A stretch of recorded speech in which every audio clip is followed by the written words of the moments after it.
ఆరోగ్యం అంటే natural food, nature మంత్ర. ఇప్పుడే మీ ఇంటికి తెచ్చుకోండి. నమస్తే, welcome to I dream inside politics with Kavitha. తెలంగాణలో 42% రిజర్వేషన్ల సంబంధించినటువంటి ప్రక్రియ స్టే అయింది. ఈ నేపథ్యంలోనే కాంగ్రెస్ పార్టీ తెలంగాణ రాష్ట్ర ప్రభుత్వం సుప్రీంకోర్టు తలుపు తట్టింది. స్పెషల్ లీవ్ పిటిషన్ని సబ్మిట్ చేసింది.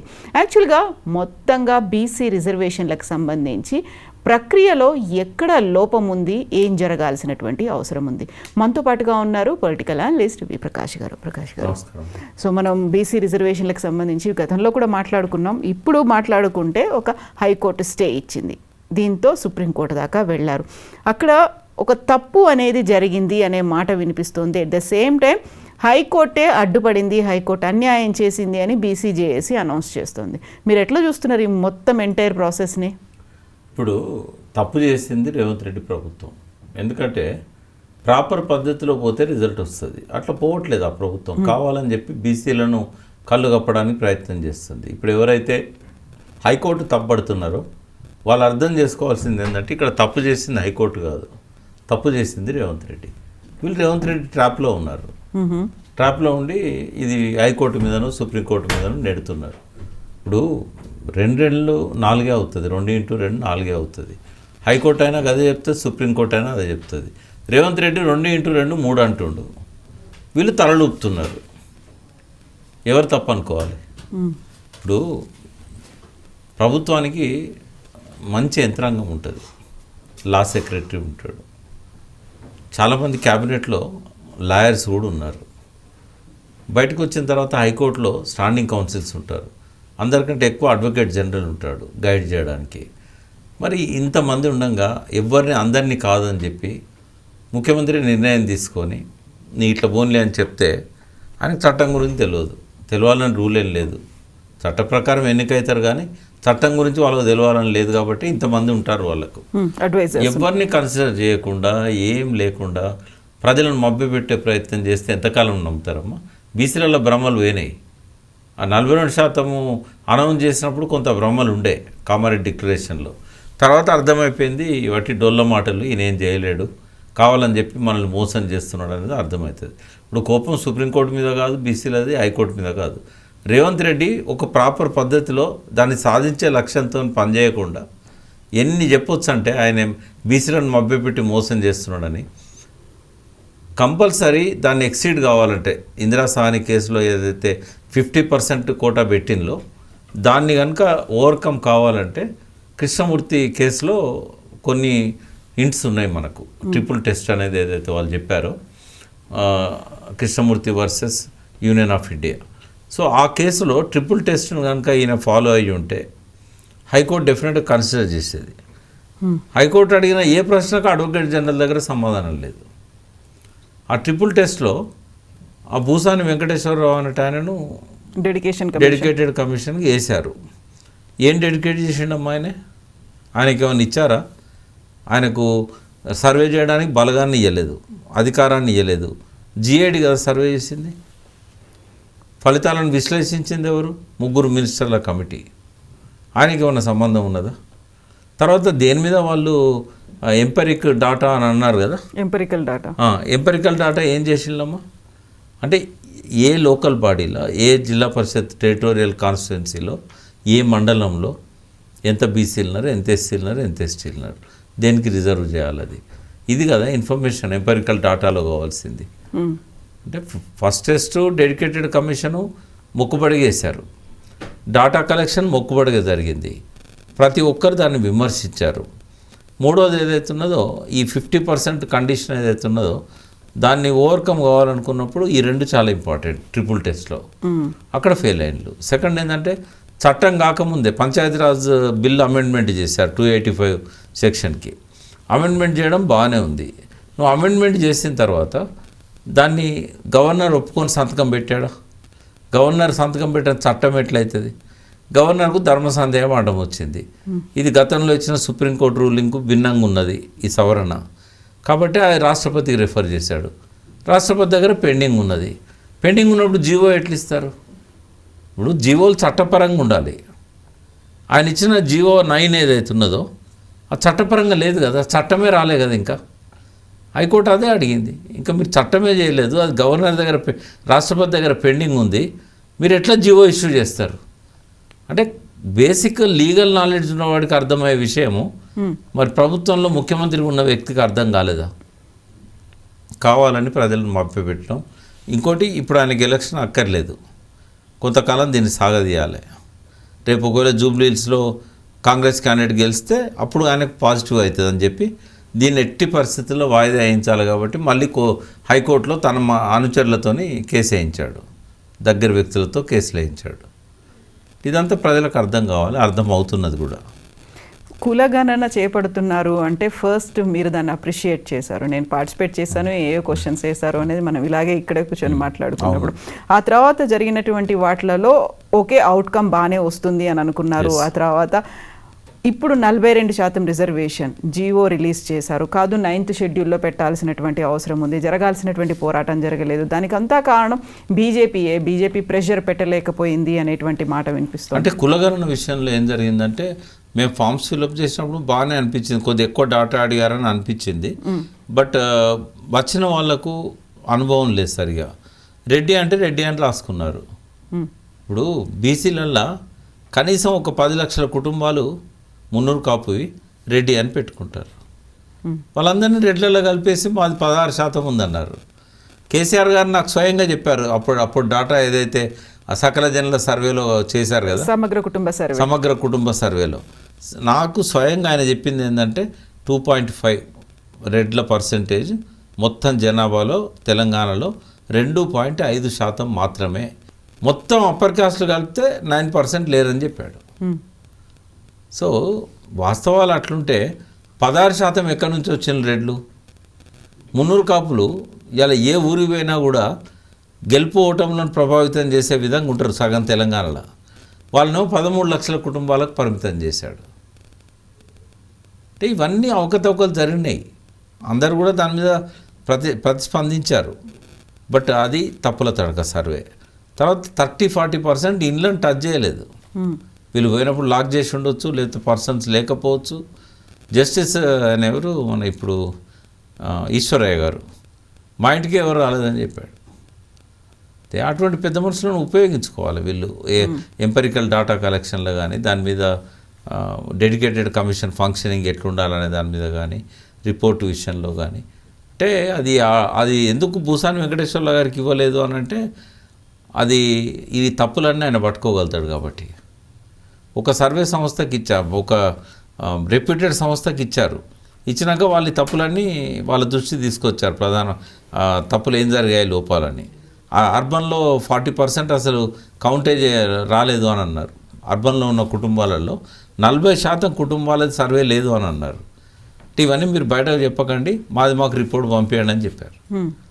వాళ్ళ ఎన్యూమరేషన్ కోసం, పరిశీలన కోసం పంపారు. వాళ్ళ దగ్గర నుంచి మళ్ళీ రిటర్న్ తీసుకున్నారు. తెలుస్తాయి కదా విషయాలు, బయటకు వస్తాయి కదా. రూరల్లో కూడా ఒక 15-20% సర్వే జరగలేదు. ఓపెన్గా చూస్తే కూడా లాస్ట్ జనాభా కంటే జనాభా పెరుగుతుంది కానీ తగ్గదు కదా హైదరాబాద్లో. మొన్న చేసిన దానిలో తగ్గిండ్రు, ఎట్లా సాధ్యమవుతుంది? తర్వాత ఆధార్ కార్డులు, రేషన్ కార్డులు దేంతో కంపేర్ చేసినా కూడా కార్డ్స్ ఎక్కువ ఉన్నాయి, రేషన్ కార్డులు ఎక్కువ ఉన్నాయి. ఇది 100% సర్వే అన్నాడు, ఓన్లీ 3.1% పాల్గొనలేదని చెప్పాడు. బట్ ఎక్కడ కూడా పొంతన లేదు దీనికి.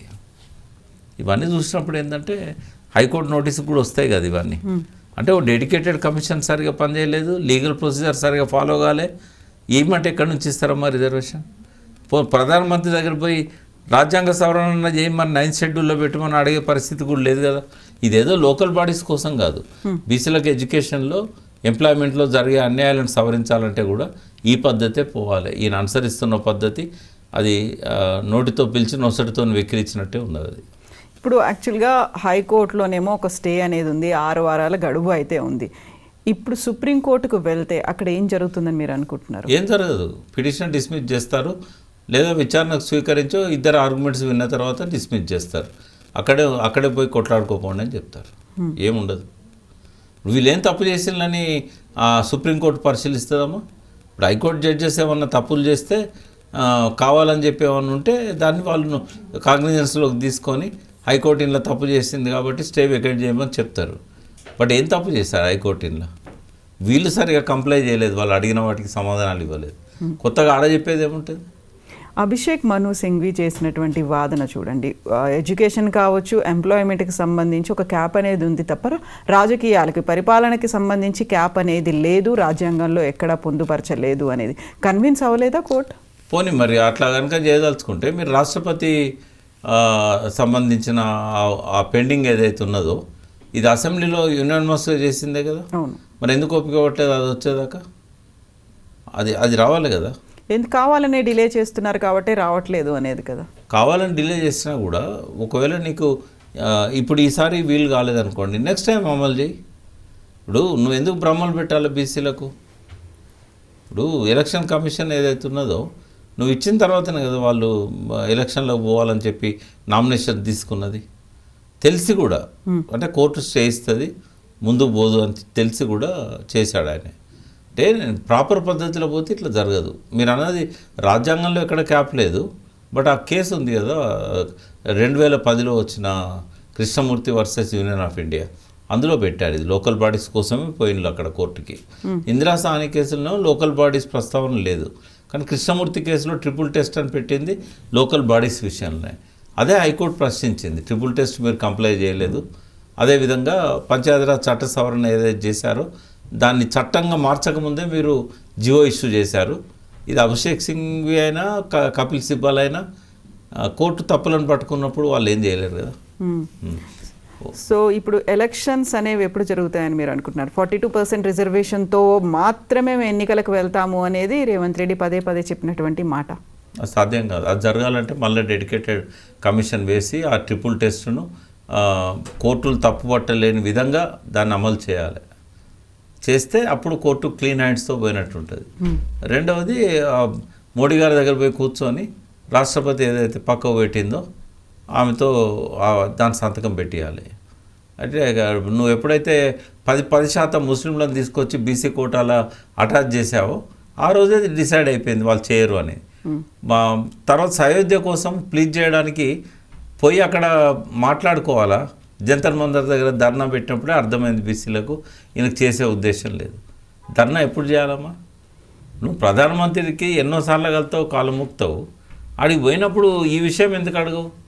నీ దగ్గర 8 మంది బీజేపీ ఎంపీలు ఉన్నారు, ఒక్కనాడన్నా ఒక ఎంపీని పిలిచి మీరందరూ కలిసి దీన్ని సపోర్ట్ చేయాలి. ఇప్పుడు బనకచర్ల మీదనేమో ఎంపీలతో అఖిలపక్షం పెడతాడు, అక్కడ అవసరం లేదు, ఎందుకంటే అది పార్టీ స్టాండు, రాష్ట్ర పార్టీలు తీసుకోవాల్సిన స్టాండ్ అది.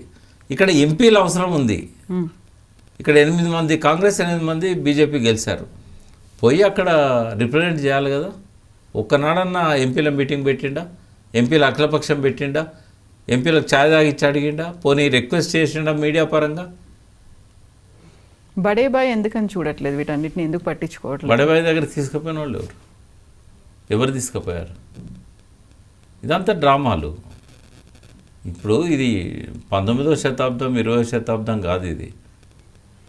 ఇది ఏదన్నా జరిగిందంటే వితిన్ సెకండ్స్లో సోషల్ మీడియాలో వస్తున్న ఎలక్ట్రానిక్ యుగం ఇది. ఆయన అవుట్డేటెడ్ ఉన్నాడు, ఇంకా వాళ్ళ తాత ఆలోచనలతోని పనిచేస్తున్నాడు ముఖ్యమంత్రి. 9th షెడ్యూల్లో చేరుస్తారా లేదా అసలు? అంటే అడగని అమ్మే అన్నం పెట్టదు కదా. సో కాదు పోరాటం ఎవరు అడిగారు 9th షెడ్యూల్లో చేర్చమని ఎవరు అడిగారు? ఇక్కడ మన కిషన్ రెడ్డి అడిగాడా, బండి సంజయ్ అడిగాడా, పోనీ 8 మంది ఎంపీలు కాంగ్రెస్ వాళ్ళు పోయి అడిగారా, పార్లమెంట్లో రాహుల్ గాంధీ అడిగాడా, మల్లికార్జున ఖర్గే అడిగాడా, సోనియా గాంధీ దగ్గర పోయి మీ ఎంపీలతోని ప్రభుత్వం మీద డిమాండ్ చేయమని చెప్పి రేవంత్ రెడ్డి పోయి అడిగాడా సోనియా గాంధీని? ఇదంతా డ్రామా అమ్మా. ఏంటంటే ప్రజలకు మభ్య పెట్టడానికి పెద్ద పెద్ద మాటలు సోషల్ మీడియాలో మాట్లాడుతూ ఉంటారు. వాళ్ళు ఎంతకాలం ఉన్నా కూడా మోడీ గారు అనుకుంటే తప్ప అది 9th షెడ్యూల్లో రాదు. జయలలిత ఎట్లా వచ్చింది అనుకుంటారు మీరు? జయలలిత పివి నరసింహారావు గవర్నమెంట్లో ఒక 30 మంది ఎంపీలు ఆమెకు గెలిచారు. ఆమె విత్డ్రా చేసుకుంటే గవర్నమెంట్ పడిపోతుంది. ఇప్పుడు ఆ పరిస్థితి ఒక చంద్రబాబు నాయుడుకు ఉంది. మరి నా గురువు అని చెప్తాడు, పోనీ ఆయన దగ్గర కన్నా పోయి అడిగాడా, మాకు సపోర్ట్గా ఉండండి, మోడీ మీద మీది నడుస్తున్నది హవా, మీరు చెప్తే మోడీ వింటాడు, మాకోసం ఈ మాత్రం చేయరా, బీసీలకు ఇక్కడ సపోర్ట్ చేసిందే టీడీపీ పార్టీ కదా, అడగొచ్చు కదా పోయి. వాళ్ళిద్దరు డ్రామాలు అందరికీ తెలియదా?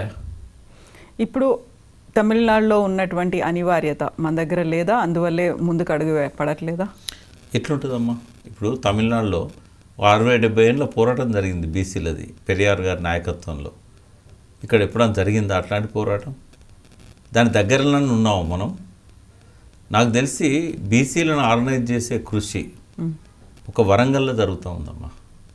వరంగల్లో సుందర్రాజు అని ఇంతకుముందు కూడా చైర్మన్ ఉండే, ఆయన కాలేజెస్ ఉన్నాయి, మాస్టర్జీ కాలేజెస్. ఎందుకు చెప్తున్నానంటే మిగతా జిల్లాల వాళ్ళకు ఈ అనుభవం పనికొస్తుందని. ఆయన ఏం చేస్తాడంటే ఏ అవకాశాన్ని వదులుకోడు. ఒక 40-50 అసోసియేషన్స్ను అటాచ్ చేసుకున్నాడు. ఒక అంబ్రెల్లాగా ఉన్నాడు ఆయన, ఒక గొడుగ్గా ఉన్నాడు. ఈ BC retired employees, BC pensioners, తర్వాత బీసీ విద్యార్థి సంఘాలు, బీసీ ఉద్యోగ సంఘాలు, బీసీ లెక్చరర్స్ అసోసియేషన్, ఇట్లాంటి వాళ్ళందరినీ కూడా ఆయన మీటింగ్లో ఎప్పుడు పిలిచినా కూడా వీళ్ళందరినీ ఒక్క దగ్గరికి తీసుకొస్తాడు. ప్రతి అంశం మీద స్పందిస్తాడు. ఇక్కడ నుంచి ఎవరైతే కొంత బీసీ ఇంటలెక్చువల్స్ ఉన్నారో, ఇంటలెక్చువల్ ఫోరం అని పెట్టుకున్నారు. చిరంజీవులు గారు ఐఏఎస్ ఆఫీసర్ రిటైర్డ్. తర్వాత అప్పుడప్పుడు నరహరి గారు మధ్యప్రదేశ్లో పనిచేస్తున్నారు. వారు అప్పుడప్పుడు వచ్చినప్పుడు ఇంటలెక్చువల్ ఫోరంతో అసోసియేట్ అవుతారు. తర్వాత కొంతమంది మురళీ మనోహర్ లాంటి వాళ్ళు, తర్వాత సింహాద్రి లాంటి వాళ్ళు, తిరుమలి లాంటి వాళ్ళు, వీళ్ళందరూ కూడా ప్రొఫెసర్స్ అందులో సపోర్ట్ ఉంటారు. పూర్ణచంద్రరావు గారు అని డీజీపీ రిటైర్డ్ ఆంధ్ర, ఆయన కూడా దీనిలో అసోసియేట్ అవుతున్నాడు. ఈ వర్కే కన్సిడరబుల్గా జరుగుతూ ఉంది. ఇక బీసీ కృష్ణయ్య గారు కానీ, సంక్షేమ సంఘాలు కానీ, జాదుల శ్రీనివాస్ గౌడ్ కానీ, వీళ్ళంతా ఊగిసలాట. ఎందుకంటే వీళ్ళకి పొలిటికల్ లింక్స్ ఉన్నాయి. రేవంత్ రెడ్డి ఏదైనా చేస్తే పూలు చల్లుకుంటారు, పండగ చేసుకుంటారు శ్రీనివాస్ గౌడ్ అలాంటి వాళ్ళు. మనం చూసాం, ఆ జివో ఇచ్చినాడో పెద్ద హంగామా. తర్వాత ఆయన దగ్గర పోతారు, మీటింగ్లలో పార్టిసిపేట్ చేస్తారు, అడగాల్సినవి అడగరు, ఆయన చెప్పేది వింటారు. వాళ్ళంటే నాకు గౌరవమే, ఎందుకంటే కనీసం బీసీలను పట్టించుకుంటాను, ఎంతో కొంత ఆ సంఘం పెట్టి వాళ్ళ హక్కుల కోసం పోరాడుతున్నారు. కానీ ఈ ఊగిసలాట అవసరమా? ఇప్పుడు మొదటి రోజే చెప్పాం, ఇది డ్రామా, షెడ్యూల్ 9లో చేర్చకుండా అమలు కాదని చెప్పాం. కానీ జివో ఇష్యూ చేయగానే వీళ్ళు పోవడం మొదలు పెడతారు, పాలు పోస్తారు ఆయన ఫోటోల మీద, భ్రమలు క్రియేట్ చేస్తారు. ఇక కృష్ణయ్య గారు ఎన్నడూ పొలిటికల్గా ఆలోచించాడు. ఆయన లైఫ్ అంతా సంక్షేమ సంఘం ఆర్థిక ప్రయోజనాల కోసం, బీసీల హక్కుల కోసం, బీసీల సమస్యల మీద పోరాటం చేశాడు. కానీ ఏనాడు ఒక రాజకీయ పార్టీని పెట్టాలన్న ఆలోచన కూడా లేదు. గతంలో టీడీపీ టికెట్ ఇస్తే ఎమ్మెల్యే అయ్యాడు, మా వైఎస్ఆర్సీపీ రాజ్యసభకు తీసుకుపోయింది, మళ్ళీ రిజైన్ చేసి బీజేపీలో రాజ్యసభ మెంబర్ అయ్యాడు. వాళ్ళంటే గౌరవమే, కానీ ఈ రకంగా ఎప్పుడు ఆలోచిస్తారు? ఇంకా అటు ఇటు కొట్టుకపోవడం తప్పితే. అక్కడ కూర్చొని ఆయన బంద్ పిలిపించాడు, అమలు అవుతుందా? అందుకే కదా ఇప్పుడు బీజేపీని, బీఆర్ఎస్ని కూడా కలుస్తున్నారు. ఎవరినైనా కలవనియండి. ఇప్పుడు బంద్లో అపోజిషన్ పార్టీలను ఇన్వాల్వ్ చేస్తే బంద్ అమలు అవుతుంది. నువ్వు ఎక్కడో కూర్చొని బంద్ పిలిపిస్తే ఎట్లా అమలు అవుతుంది? నీకు ఆర్గనైజేషన్ ఏది? బంద్ అమలు చేయగలిగిన ఆర్గనైజేషన్ ఏది డెవలప్ చేశారా మీరు? అంటే చాలా వెలితి ఉంది బీసీ ఉద్యమంలో. నేను వాళ్ళ మీద ప్రేమతో మాట్లాడుతున్నా, కోపంగా కాదు. బట్ వాళ్ళు ఎన్నడూ ఇంకా ఆర్గనైజ్ అవుతారు? ఈ కులాలన్నీ ఒక దారికి రావాలంటే ఎంత టైం పడుతుంది? ఎవరి కులంలో వాళ్ళకు 10 కుంపట్లు ఉంటాయి. చిన్న చిన్న ఈగోలను కూడా అధిగమించలేకుండా ఇంత పెద్ద మహాయజ్ఞంలో మనం ఎట్లా సాధించగలుగుతాం? అంటే ఇప్పుడు వాస్తవంగా చెప్పాలంటే సంఖ్య పెద్దది బీసీలది, కానీ నాయకత్వంలో నానా రకాల చీలికల వల్ల సమర్థవంతమైన నాయకులు ఉన్నారు, కానీ అన్ని దిక్కులుగా అటాచ్ అయి ఉన్నారు. కాంగ్రెస్లో కొందరు ఉన్నారు. మహేష్ గౌడే సాక్షాత్తు ఆ పీసీసీ ప్రెసిడెంటు. బట్ ఆయన రేవంత్ రెడ్డికి వ్యతిరేకంగా ఆయన మాట్లాడలేడు, పార్టీ స్టాండ్కు వ్యతిరేకంగా మాట్లాడలేడు. మనసు నిండి ఉంటుంది బీసీల కోసం చేయాలి అని, కానీ అక్కడ బయటపడే పరిస్థితి ఉండదు, చేసే పరిస్థితి ఉండదు. పైనుంచి ఆదేశాలు రాగానే తన నిర్ణయాలకు వ్యతిరేకంగా ఆయన అమలు చేయాల్సి వస్తుంది. బీఆర్ఎస్ అయినా కూడా కొంత బీసీల పట్ల చెన్నైకి పంపింది, అధ్యయనం చేయండి అన్నది, బీసీల మీటింగ్స్ను ఆర్గనైజ్ చేసుకోవడంలో సహకరిస్తూ ఉంది. కేటీఆర్ కూడా బాసడగా నిలబడుతున్నాడు, వాళ్ళ ప్రయత్నాలు వాళ్ళు చేస్తున్నారు. బట్ వీళ్ళందరినీ కలుపుకొని పోయే ఒక ఫోరం ఏది? ఎవరికి వాళ్ళు విడివిడిగా ఉన్నారు కదా. ఒక టవరింగ్ పర్సనాలిటీ లాగా ఉన్న కృష్ణయ్యనో బీజేపీలో ఇరుక్కపోయిండు. ఇవన్నీ బలహీనతలు. ఇప్పుడు వరంగల్లో జరిగిన కృషి కనుక అన్ని జిల్లాలలో జరుగుతాయి. అక్కడ వేణు అని ఒక లెక్చరర్గా అతను నాకు ఎప్పుడు ఆ ఇన్ఫర్మేషన్ ఇస్తూ ఉంటాడు ఏం జరుగుతుందని. ఈ వర్క్ నేను డెఫినెట్గా అప్రిషియేట్ చేస్తా. వాళ్ళు పర్సనల్గా డబ్బులు కూడా పెట్టుకుంటాను. ఉన్న ఒక మీటింగ్ పెట్టారంటే భోజనాలకి ₹1,00,000 అవుతాయి. ఇట్లాంటివన్నీ భరించే వాళ్ళు జిల్లాకు ఒక్కరో ఇద్దరో ఉండాలి. ఉంటే ఇదంతా జరుగుతుంది. లేదా బీసీ పార్టీ పెట్టిన తీర్మానాలన్నా ఇవన్నిటిని ఎత్తినేసుకొని చేయాలి. అది జరగట్లేదు. ఇంకా ఎప్పుడు మొదలైద్దో వెయిట్ చేస్తున్నాం. ఎస్ అండి, thank you so much. Thank you.